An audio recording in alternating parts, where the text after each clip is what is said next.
चाहिए, इतना नहीं होना चाहिए, या इतना होता है फिर इतना होता है, या इतना किसी का इतना होता है, वो एक लिमिटेशन है और उसका कोई पैमाना, कोई उसकी मेजरमेंट्स नहीं है।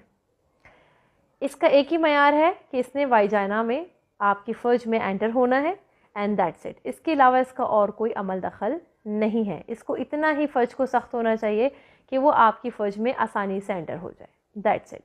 तो ये आज का टॉपिक था। उम्मीद करती हूँ आपकी समझ में आया होगा। आसान लफ्ज़ों का इस्तेमाल किया गया है।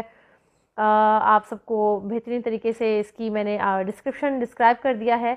सो अगर कोई क्वेश्चंस हो तो आप कमेंट सेक्शन में पूछ सकते हैं। इसके अलावा हमारे दिए गए व्हाट्सएप नंबर पे भी रब्ता कर सकते हैं। इसके अलावा कोई भी जो मैंने आपको पहले डिस्क्राइब कर दिया है कि कोई बुक्स हैं, कोई मेडिसिन है, ऑल ओवर द वर्ल्ड हमारी डिलीवरी अवेलेबल है। आप इन नंबर्स पे कांटेक्ट करके मंगवा सकते हैं। फिर से इजाज़त चाहती हूँ। दुआओं में मुझे याद रखिएगा। अल्लाह हाफ़िज़।